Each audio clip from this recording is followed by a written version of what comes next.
Entre las paredes de los museos se esconden también historias. Conservan las miradas de quienes adelantaron a su tiempo, vidas incomprendidas o marcadas por la fatalidad. La creación artística está ligada a personalidades complejas que aportaron desde su perspectiva una nueva forma de observar el mundo. Artistas perseguidos por el infortunio o por la maldición de la genialidad.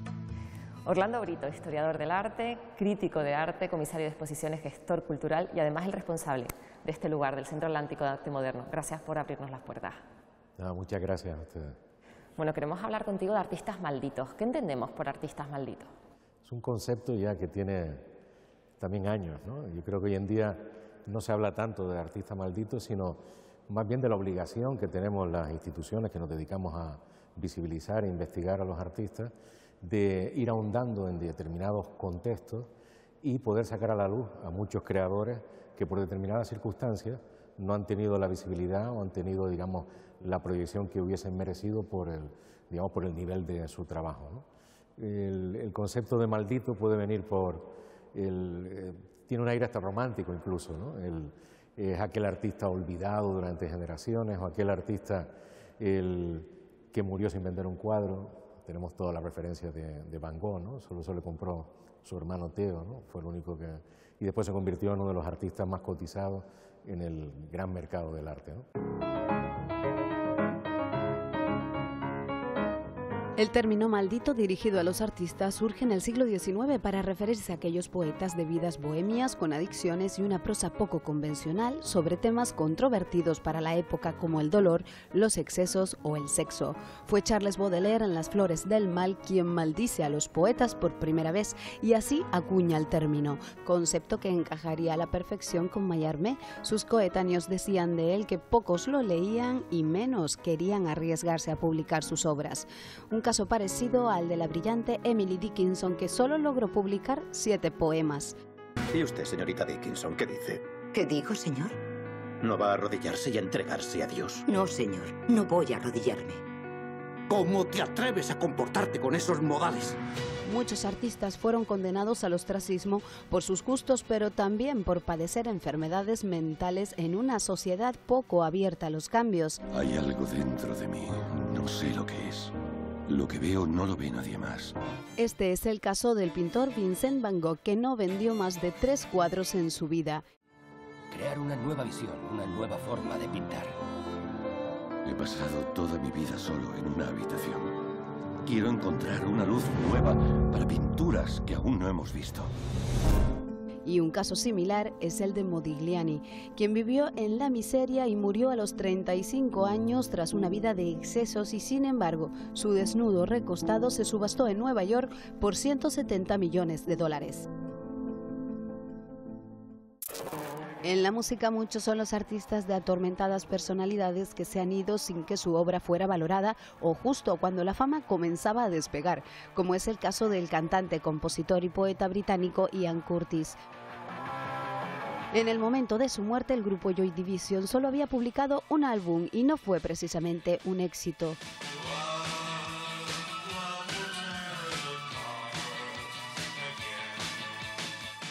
Estos son solo algunos artistas calificados de malditos a lo largo de la historia, pero que sin embargo, sin su legado, esta sería otra historia. Hoy en día, digamos, es complejo, ¿no? Y la cuestión, por un lado, estamos en un mundo de muchísima visibilidad, ¿no? Las redes sociales están ahí, estamos en el mundo de la imagen, pero por otro lado también en paralelo circulan miles de creadores, de artistas. Afortunadamente tenemos muchísimas facultades de bellas artes, muchísimas escuelas de arte que generan y desde las cuales pues se emiten muchísimos creadores, digamos, en cada año, en cada generación, ¿no? Visibilizarlos a todos y de alguna forma hacerlos visibles y hacer justicia con lo que supone en lo que ellos aportan en cuanto al arte contemporáneo no es una tarea fácil, ¿no? Entonces se pueden cometer injusticias en el sentido de que pasen años y hay artistas que tienen una trayectoria que se va descubriendo con el tiempo que es importante en tanto en cuanto están aportando algo nuevo a lo que sería el relato artístico e histórico de ese momento. Él se integró en un grupo internacional sin pasar por España Antes de presentarse en el café donde se reunían los surrealistas en Pigalle, era un personaje conocido. El malditismo estaba también en el propio grupo surrealista, que heredaba ese espíritu de Baudelaire y sobre todo de Rimbaud, más que de Baudelaire, de Rimbaud, en un lado trágico, escatológico, la exaltación de la sangre derramada, todo ese mundo. Era algo que Domínguez cultiva en su etapa de los años 30, la asociación simbólica entre el paisaje volcánico y el mundo de los sueños y de los deseos reprimidos, como si fuese una erupción volcánica. Algo que estaba oculto en las entrañas de la tierra sale, algo que está en el fondo del subconsciente brota, emerge. La enfermedad fue un condicionante importante de su vida, ¿no? La acromegalia produjo una deformación en su rostro y, claro, era una imagen monstruosa con la cual él no se identificaba. Y tuvo algunas crisis psíquicas que le llevaron a ser internado incluso, ¿no? Él ya se representó como un suicida, vamos a decir, cortándose las venas en el año 33. No hay muchos artistas en Canarias que hayan alcanzado la repercusión internacional que alcanzó Domínguez. Mientras me desplomo sobre pólvora a punto de encender. Sí me gustaría decir una cosa, y es que estamos en un momento que afortunadamente se está equilibrando, se está haciendo justicia en ese sentido con muchas creadoras, con mujeres artistas, ¿no? Si hablamos de artistas malditos, habría que decir malditas, entre comillas, ¿no? En el sentido de cómo una lectura o una historiografía, ¿no?, que ha sido escrita y ha sido dirigida por hombres, ¿no?, de alguna forma ha estado obviando la labor creativa de muchas mujeres, y esto es así, es una realidad, ¿no? Les gusta a algunos o no. O sea, en nuestra institución apostamos, por supuesto, por esta investigación, por igualar lo que sería la visibilización de las mujeres artistas, porque constantemente, ¿no?, están apareciendo muchísimas creadoras que en muchos contextos, prácticamente en todos los contextos, digamos también contemporáneos, ¿no?, han tenido un papel muy relevante, pero curiosamente la historiografía y lo que sería hasta el propio mercado del arte o las instituciones, no solo museísticas, sino también la propia universidad, los ha ido obviando. Entonces, creo que hoy es un concepto que hay que tenerlo muy en cuenta a la hora también de hablar de género, ¿no? Fueron Margarita Manso, Concha Méndez y Maruja Mayo las que, acompañadas por Salvador Dalí y Federico García Lorca, atravesaron la Puerta del Sol con sus cabezas al descubierto, sin sombrero, en plena dictadura de Primo de Rivera. Un acto que ahora puede parecer anecdótico, pero que requería de una valentía y orgullo ejemplar. Así, con el pelo al viento, el grupo reivindicaba la igualdad. Sus cabezas y, por ende, su pensamiento no conocía de sexos y sí de derechos. Le seguirían otras mujeres de la generación del 27 conformando la Sin Sombrero, y una de ellas era Josefina de la Torre, poetisa, novelista, periodista, guionista, soprano, actriz de teatro, de radio, de cine y de doblaje. Una artista integral con un talento desbordante, como tantas que sin embargo han quedado a la sombra de los varones. No nos callamos, abrimos fuego, volamos alto, rendimos culto a nuestro puño en alto. Mira cómo nos ponemos cuando unimos nuestro canto. No pararemos hasta encontrarlo. La lucha sigue mientras bailamos contra la causa de nuestro enfado. Mira cómo nos ponemos cuando unimos nuestro canto. Artistas canarias cuyos nombres se pierden en la historia, como es el caso de Dominga Espínola de Lanzarote. Educada en una familia de artistas, es la autora de la obra de teatro Los compadres de Rubicón. Su coraje queda patente en su segunda obra, que no fue publicada por la censura, pues cuestionaba la edad de Isabel II para reinar. En 1929, en El Hierro, nace Flora Lilia Barrera Álamo, y en su obra siempre estuvo muy presente la isla del Meridiano, como en escenas, paisajes y personajes cerreños. Igual de ausente en la historia se encuentra Cesarina Bento Montesino, nacida en La Gomera en 1844 y autora de Rastros de ceniza, y así tantas que pese a estar presentes, su talento se invisibilizó. La historia tiene una deuda con estas y otras tantas creadoras malditas y silenciadas únicamente por ser mujeres. La lucha sigue mientras bailamos contra la causa de nuestro enfado. Mira cómo nos ponemos cuando unimos nuestro canto. Hace poco leíamos un titular que decía que el 82% de las instituciones culturales las deciden hombres. ¿Qué se puede hacer por parte de los programadores, de los comisarios, para que las mujeres tengan espacio donde exponer, tengan más facilidades para mostrar sus obras? Yo creo que es una obligación, primero que es por ley, ¿no? Y segundo es una cuestión ya de una ética personal en la cual uno no debe sustraerse bajo ningún concepto, siendo hombre, ¿no?, de que estamos en una sociedad que tiene que ser sí o sí igualitaria. Eso llevado al ámbito de la cultura y del mundo del arte, nosotros desde esta institución trabajamos no solo desde la igualdad y la paridad, sino también desde una perspectiva asumida de género. Eso nos hace constantemente cuestionarnos en torno a nuestro trabajo si realmente lo que estamos haciendo responde a ese, digamos, espacio y estos criterios que son de justicia, ¿no?, el trabajar desde esta perspectiva, ¿no? Si todo eso fuera llevado a cabo por los diferentes especialistas, las diferentes instituciones, creo que entre todos estaríamos colaborando a que hubiera una visibilidad, una visibilización igualitaria de las artistas creadoras y de los artistas, ¿no?, de las mujeres y de los hombres, ¿no?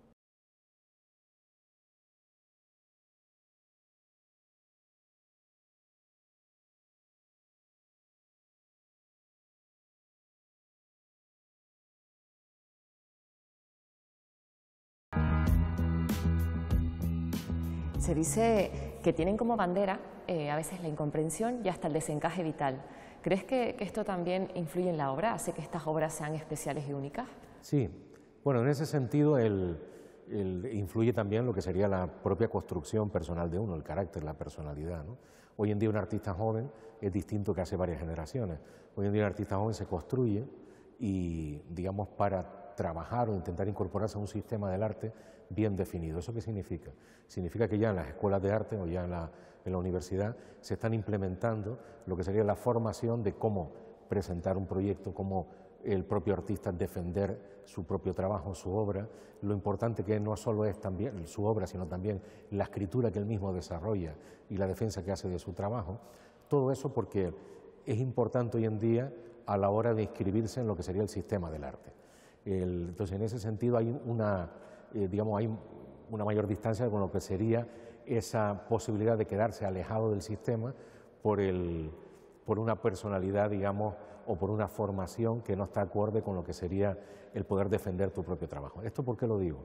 Porque en generaciones atrás sí es verdad que ha habido artistas que de alguna forma, por su carácter retraído, por su carácter, digamos, también difícil, no han podido conectar o no han tenido una buena conexión con lo que serían los agentes del mercado del arte, y eso lo van convirtiendo también en personas marginales, ¿no? Han ido convirtiendo en personas marginales y después derivando hacia ese concepto de lo maldito, ¿no? Leopoldo María Panero, poeta, miembro de los Novísimos, durante años parte del paisaje de Las Palmas de Gran Canaria, donde vivía en un hospital psiquiátrico. Sois vosotros los que estáis en la cárcel, yo no. Su vida estuvo marcada por una maldición, la del apellido Panero. Leopoldo Panero, poeta, padre y hermano de poeta, instauró en 1962 una terrible tradición en su familia, la de vivir pegado a la desgracia y morir demasiado pronto. Tuvo 3 hijos, Juan Luis, Michi y Leopoldo María, todos poetas. Juan Luis tuvo una vida plácida. Leopoldo María sufría una enfermedad mental que también afectó a la forma de ver el mundo de Michi. El compañero de juegos mío era Leopoldo. Mi compañero de juego se convierte en un ser raro, incluso para mí, es decir, raro.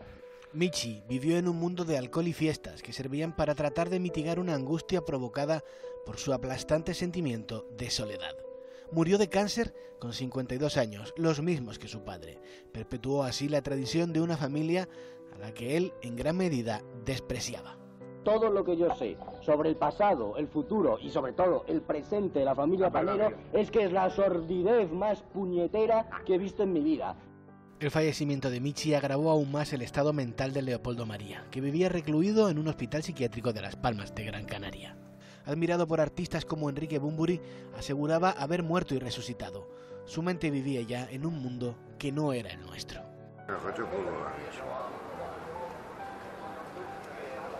¿Qué años que no lo veías? Bueno, no lo he querido tampoco mucho, si no lo hubiera resucitado como yo. Pero en fin, no estoy muerto.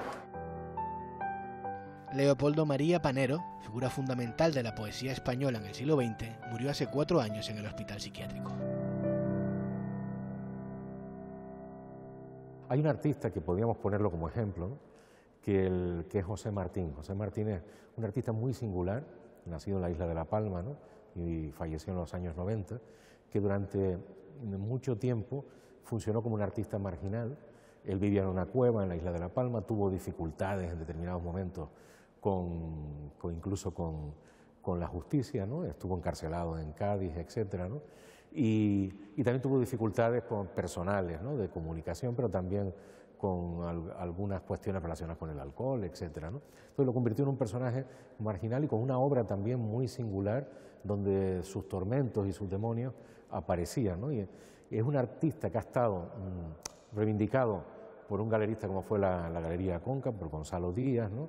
Y yo lo conocí su obra hace 30, 31 años gracias a este galerista, pero que otros críticos de arte también se fueron fijando en él como algo muy marginal y algo incluso maldito, ¿no? Pero que tenía un atractivo enorme, ¿no? Tanto su obra de una gran calidad y muy difícil de clasificar, pero también la propia personalidad y la propia biografía del artista, ¿no? Nosotros afortunadamente estamos preparando hace 2 años con Celestino Celso Hernández, un especialista de la Universidad de La Laguna, una gran exposición suya, donde pretendemos dar visibilidad a este artista que sí podría encajar en esa condición ya casi romántica, ¿no? de lo maldito, ¿no?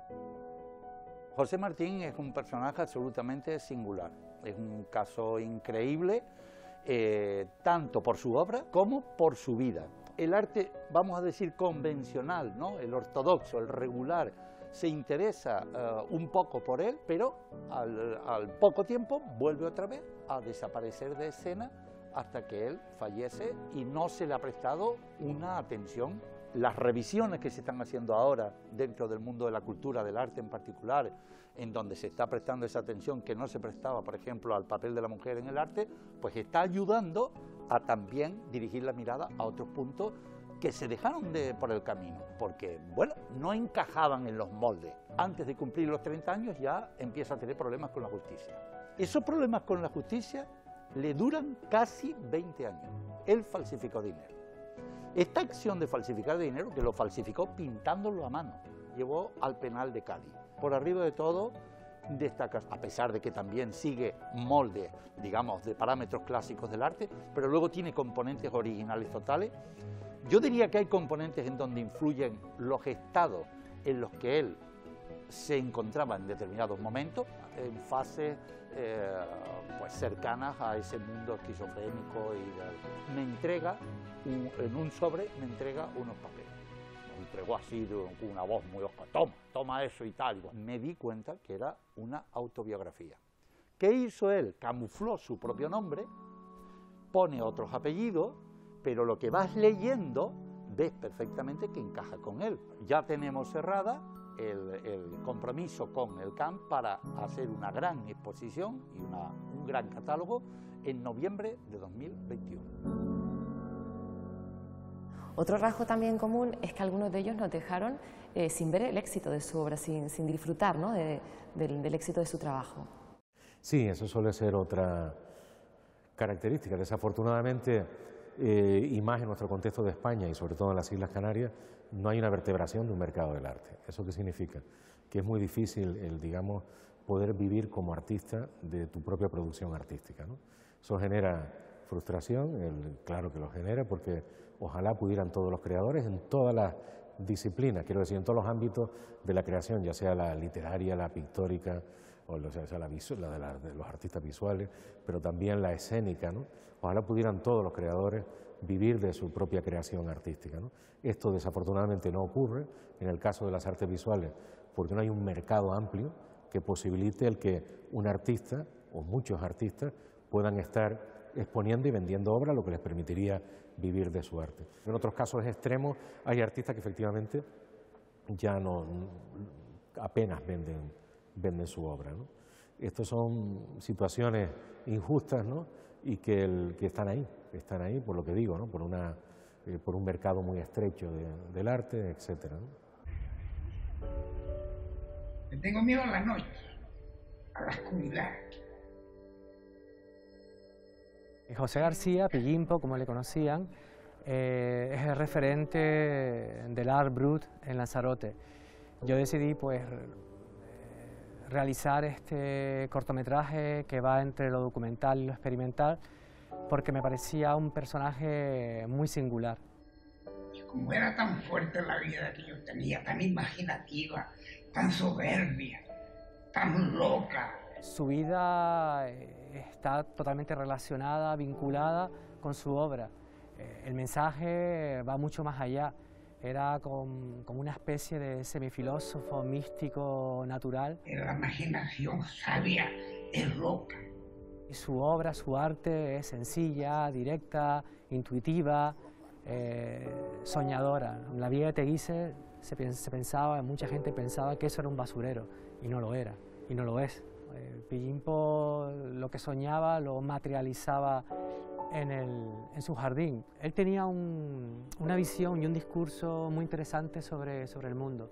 Abogaba por la fraternidad, estaba en contra del individualismo, del egoísmo. No le gustaba esta sociedad porque siempre estaba en una especie de continuo conflicto, ¿no? Se ponía las manos en la cabeza y decía que, lo decía con esta frase, ¿no?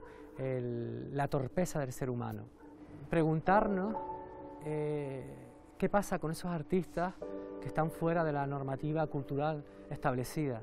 Era un genio de la naturaleza cuando su camino no lo eche fuera.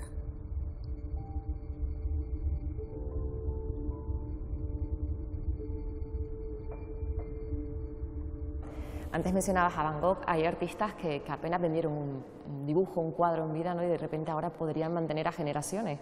¿Qué hacen? Que unas generaciones desprecien el talento y otras le den un valor incalculable. Bueno, ahí tiene mucho que ver el mercado del arte. Una cosa es, digamos, lo que sería el mercado del arte y sus procesos especulativos, ¿no? Que de repente disparan los valores de una serie de obras de artistas, pero tiene mucho que ver hoy en día, hasta incluso con fondos de inversión, etcétera, responde, digamos, a mecánicas de tipo de inversión.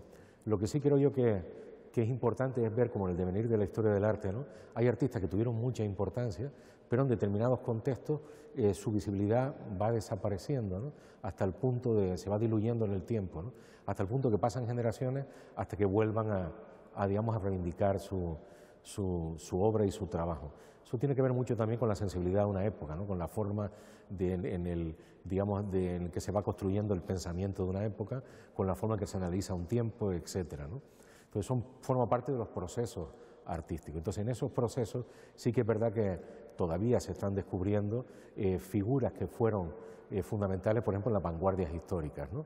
Y se está dando el caso, insisto, mucho en mujeres que fueron fundamentales, artistas mujeres que fueron fundamentales, pero que fueron invisibilizadas también porque, insisto, también por esa, digamos, escritura y lectura de la historia del arte desde una posición también de lo que sería el concepto patriarcal, ¿no? Que una historia escrita por hombres, ¿no?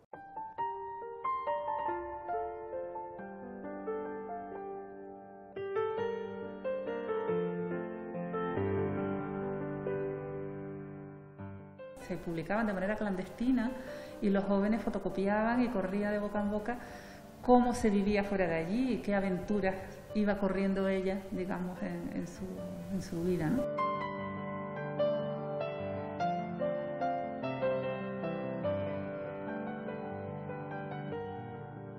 Ella era una mujer muy discreta y yo creo que nunca le gustó presumir de lo que hacía. Sabían sus amigos que escribía, pero no tenían ni idea de lo famosa que era en China. Aquí es como si esto fuese su lugar de paz, donde creaba y donde vivía pues tranquila.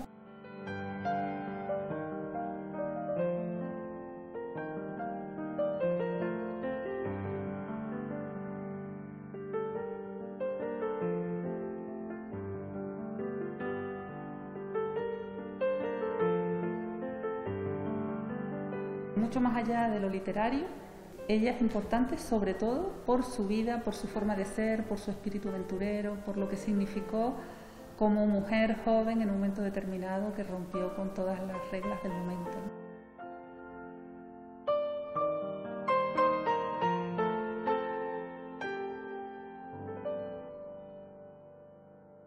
¿Y crees que se ha saldado ya esa deuda con las mujeres o está aún pendiente? No, para nada. Yo creo que está pendiente.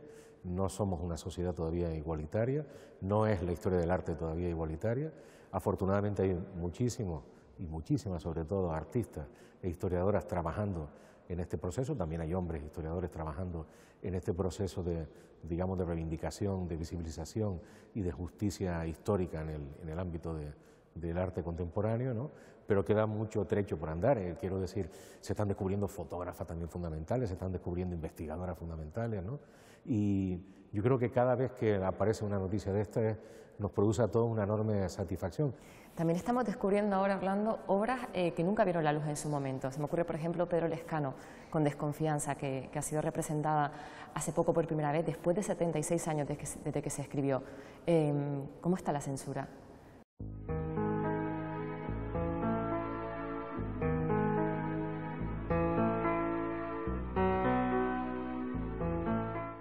Con 47 años y hijas pequeñas, una vida estupenda que tenía dentro de lo que se podía vivir en esa época aquí, de repente la perspectiva de que te metan un par de años en la cárcel por escribir un poema.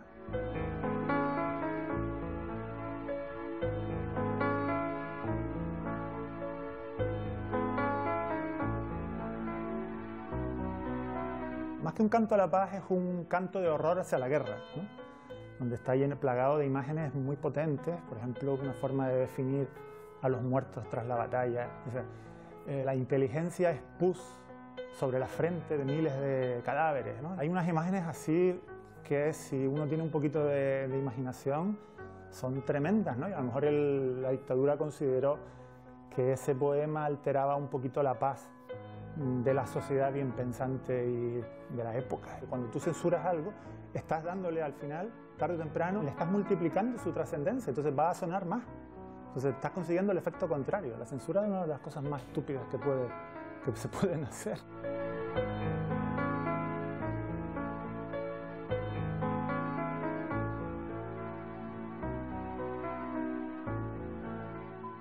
En mi última exposición aquí en Las Palmas, el cartel de la exposición era un desnudo como muy impetuoso. Recibió denuncias de particulares con unos formularios cuidadosamente rellenados y entregados a la administración, pidiendo que se retire eso, ¿no? Por supuesto la administración pasó de toda esa gente, pero me lo comunicó un poquito para decir, joder, tremendo todavía a estas alturas, ¿no?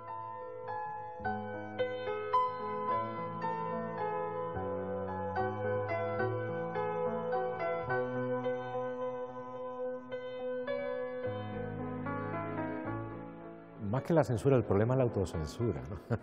Que ocurre a veces, puede ocurrir en las instituciones, ¿no? Quiero decir, vivimos en un mundo también de lo políticamente correcto, ¿no? La censura hoy en día, digamos, no existe salvo aquello que traspase la línea de lo legal. Y ya no es censura, sino se convertiría en ilegal. Quiero decir, en el caso nuestro, todas aquellas obras que se sitúen en un ámbito ilegal, como puede ser, no podemos exhibir una instalación, por mucho que un artista quiera poner en una montaña de 100 kilogramos de cocaína o de heroína, ¿no? Porque eso es ilegal, ¿no? O sea, estaríamos traficando, eso está claro, ¿no? Pero hay territorios también en los que no estaría tan claro, como pueden ser la defensa del menor, la cuestión de la pederastia, todo eso es absolutamente ilegal, ¿no? Pero hay artistas también, ha habido muchas discusiones, pues no aquí, pero en otros contextos, sobre la cuestión de los desnudos, ¿no? Hasta qué punto el desnudo está invadiendo el ámbito de la intimidad y sobre todo, lógicamente, si son menores, ¿no? Entonces, toda esta cuestión de la discusión en torno al mito de Lolita, ¿no? De la chica cosificada, ¿no? La mujer bella, joven, la niña, ¿no? Y que hay muchos artistas que han trabajado todas estas cuestiones, digamos, son ahora mismo espacios de discusión amplios, ¿no? Desde el terreno del feminismo y de la propia ética, ¿no? Tanto institucional como en general también personal, ¿no? Estamos precisamente en una sala donde está expuesta parte de la obra de Dagoberto Rodríguez, un artista que entiende el arte como arma revolucionaria, ¿no? Sí, por supuesto, él viene de un contexto muy específico, que es el contexto cubano, y él pulsa entre Cuba y Madrid, donde él reside, y con una formación desde muy jovencito, ¿no? Muy instruido en los grandes principios de la revolución, ¿no? Entonces, toda su obra, de alguna forma, habla de esa guerra interior, de esa pulsión interior. Ellos los prepararon siempre para una posible invasión norteamericana en Cuba, estaban siempre listos para la guerra, ¿no? Pero también estaban armados intelectualmente, ¿no? En torno a los principios de la revolución socialista, ¿no? ¿Qué ocurre? Pasa el tiempo y la revolución ya no obedece, digamos, a un contexto determinado, sino a otro contexto. Pasa el tiempo y determinadas libertades fundamentales no llegan, no acaban de llegar, ¿no? La libertad de opinión, la libertad de movimiento, etc. Y eso hace que los artistas también se rebelen contra esa condición, ¿no? Y de alguna forma ellos son los que cuestionan permanentemente la realidad, ¿no? El artista contemporáneo, una de sus características es el creador en general, ¿no? Está permanentemente cuestionando la realidad, ¿no? Héctor Germán Oesterheld fue rebelde siempre, ya fuera reivindicando los derechos de los profesionales de la historieta, ya fuera expresando sin tapujos su opinión política. No era de los que se callan fácilmente, eso rara vez sale gratis a un artista. Cae nieve tóxica sobre Buenos Aires. Es una invasión extraterrestre y solo un grupo reducido de humanos logra salvarse y combatir al invasor. Es el argumento de El Eternauta, el cómic de ciencia ficción en habla hispana más importante de la historia. Solano López puso dibujos al magistral guión de Oesterheld. Este cómic lanzó a sus autores a la fama. 20 años después, H.G. Oesterheld se había unido a la revolución montonera contra la dictadura de Videla, pasó a la clandestinidad y desde ahí comenzó a escribir la segunda parte de El Eternauta. La obra reflejaba al propio autor discutiendo con su personaje protagonista sobre si debía sacrificarlo todo por la lucha contra los extraterrestres o cuidar de su familia. Las mismas dudas que asfixiaban a un Héctor que veía cómo sus 4 hijas desaparecían a manos de las fuerzas militares para no regresar nunca. En 1977 desapareció también él. Se los consideraba bolcheviques, o sea, comunistas. Y ahí fue donde empezó el terror, hasta que vino el terror completo y ya ahí sí. Héctor Germán Oesterheld, sus 4 hijas, sus 3 yernos y 2 de sus nietos fueron ejecutados por la dictadura de Jorge Videla. Ya con el escritor desaparecido, el dibujante Solano López recibió el guión del último capítulo de El Eternauta 2. Germán dejó esto para vos, le dijeron. Escrito con un estilo muy distinto, el cómic mostraba la decisión final del Eternauta. La revolución sería más importante que la familia. Nunca se ha sabido quién escribió ese número. ¿Y también se puede considerar artista maldito a esos que nos dejaron con carreras prometedoras antes de tiempo? Aquí lo que ocurre es el destino, ¿no? Es la fractura que se produce, ¿no? La tragedia, ¿no? Por el destino, por el fallecimiento, por un accidente, etcétera, ¿no? Más que maldito, yo lo que sería es frustración lo que genera, ¿no? Porque nos queda la incógnita de qué tipo de obra hubiese desarrollado, ¿no? En todas las disciplinas, ¿no? Ahora mismo me viene Amy Winehouse a la cabeza, ¿no? Digo, qué maravilla, ¿no? Pero qué pena, ¿no? Tantos cantantes, tantos escritores también, tantos artistas, ¿no? Manolo Millares se nos fue muy joven, ¿no? También se fue Juan Hernández, ¿no? Un artista jovencísimo que apuntaba en los años 80, ¿no? Y 70 a ser uno de los grandes artistas en Canarias, y un accidente de tráfico truncó su carrera, ¿no? Y creo que en ese sentido es un fatalismo histórico.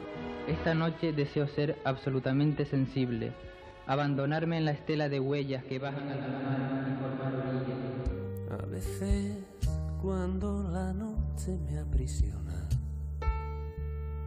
suelo sentarme frente a una cabina y contemplo las bocas que hablan para alejar los oídos. Y cuando el hielo de la soledad me ha desvenado, los barrenderos muros canturrean tristemente y las estrellas ocupan su lugar.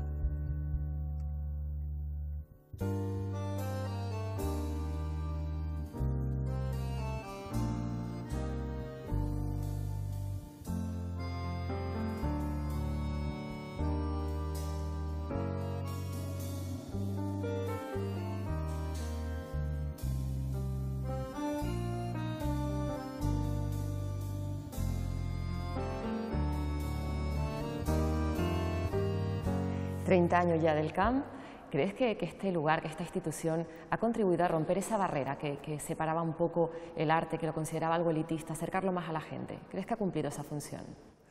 Para nosotros ese es continúa siendo nuestro reto. Lógicamente han pasado 3 décadas y no es lo mismo aquel momento de inauguración, de aquel 4 de diciembre del 89, que tuve la suerte de compartirlo, que hoy día, después de 3 décadas, ¿no? Afortunadamente hay un departamento de educación y de acción cultural que lleva funcionando 31 años, ¿no? Y que ha hecho una labor enorme también de divulgación y de trabajo con colegios, con institutos, con colectivos de toda índole, ¿no? Y eso ha ayudado a ir acercando, ¿no?, al conjunto de la población a lo que sería la creación más contemporánea, a, digamos, eliminar ese aspecto de extrañeza que puede ocurrir en ocasiones por no estar familiarizado con una forma de representación, ¿no? Esto cada vez ocurre menos, quiero decir, nosotros ya detectábamos hace muchos años que aquellos niños, adolescentes, ya venían con adultos, ¿no? Pero claro, después de tantos años, ya aquellos niños vienen con sus hijos, ¿no? O vienen con hijos adolescentes, ¿no? Y ya pronto aquellos niños vendrán con sus nietos, ¿no? Quiero decir, afortunadamente se ha ido haciendo una labor bastante extensa, bastante amplia, educativa, ¿no?, en ese sentido. Y creo que sí, aún así, nuestro reto sigue siendo el poder acercarnos cada vez más al conjunto de la ciudadanía y sobre todo que la ciudadanía haga suyo este espacio, ¿no? Yo siempre, cuando me preguntan, digo, mi sueño es que este sea la gran plaza pública, ¿no?, donde el ciudadano desee visitarla porque están ocurriendo constantemente cosas diferentes y donde él puede o ella pueden participar de esas cosas que aquí ocurren, ¿no? Y además en estas 3 décadas ha estado en 2 etapas diferentes. ¿Qué es lo mejor que ha pasado por aquí, por estas paredes? Los museos es curioso, ¿no? Cuando se hablan de décadas de trabajo, se suelen identificar los diferentes periodos con los diferentes directores y profesionales que trabajaron en ese momento, pero es normal, ¿no? Es como una orquesta, ¿no? Se identifica por el director y por los propios músicos, ¿no? Entonces, hubo un periodo fundacional muy importante en el que se le debe la labor a Martín Chirino y después hay otros periodos que tienen que ver su programación con los diferentes directores y directoras, ¿no? Bueno, ha habido una sola directora que ha sido Alice Chillida y una subdirectora que fue Hilda Mauricio, ¿no? En ese sentido ha estado desequilibrado, ¿no? Pero la historia de un centro es la historia de cómo se ha ido desarrollando sus diferentes perspectivas que emanan desde las diferentes direcciones y equipos de trabajo. Entre todos han ayudado a construir lo que hoy es el CAN o la historia del CAN, ¿no? Entonces, lo que hoy es el CAN se le debe al conjunto de profesionales que aquí trabajan ahora, a los que han trabajado con anterioridad, al conjunto de directores y, por supuesto, al conjunto de artistas, al conjunto de museos, de coleccionistas y al público, que es el que da sentido al centro. O sea, nosotros sin público no tiene sentido que existamos, ¿no? Por eso estamos ante esta gran encrucijada actual, ¿no?, de la virtualidad, del COVID, de la pandemia y lo que sería lo presencial, ¿no? Echamos muchísimo de menos lo presencial, la virtualidad está muy bien, el trabajo también en paralelo, ya ha llegado y no se va a marchar, pero la presencia ante una obra de arte es fundamental, o sea, es insustituible. Podemos hablar de otra forma distinta, pero no es lo mismo que usted y yo estemos hablando ahora mismo aquí, que estemos hablando por Skype. Es distinto, siempre es diferente. Y después de 30 años, ¿cuáles son los grandes retos que se marca ahora el CAM? Los grandes retos son múltiples, son muchos, ¿no? Por un lado, continuar ahondando la investigación y la visibilización de lo que serían los artistas y las artistas que han construido la historia del arte del siglo XX y XXI en las Islas Canarias.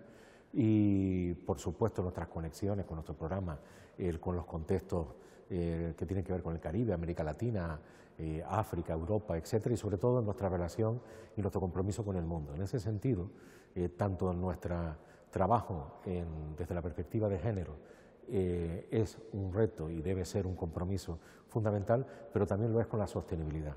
Recientemente hemos puesto en marcha una aula sostenible con la idea de tener un trabajo permanente para que permee tanto la igualdad como la sostenibilidad, permeen el conjunto de nuestro trabajo. Pensamos que debemos ir de la mano de estos dos, digamos, ejes fundamentales y desde un trabajo permanente de pulsar el tiempo y el espacio en el que vivimos, ¿no? Y de dar visibilidad a nuestras creadoras y a nuestros creadores, ¿no? Orlando Brito, muchas gracias por atendernos, felicidades por esos 30 años y por la labor que realizan. Muchas gracias a ustedes.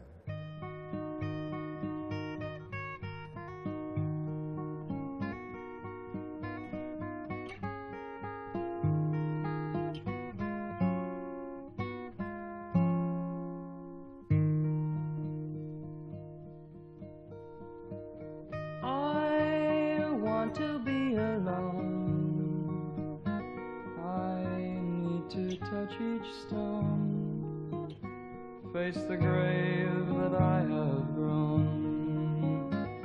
I want to be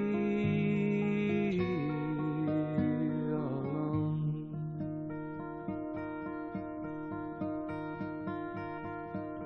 Before all the days are gone and darker walls are bent and torn, to pass the time of those who mourn, I want to be alone. Rivers that run anywhere are in my hand, I'm just up the stair, past the eyes of those who care, who can never be alone. Changes that were not meant to be told the hours of my memory, sing a song of love to me, to say you must never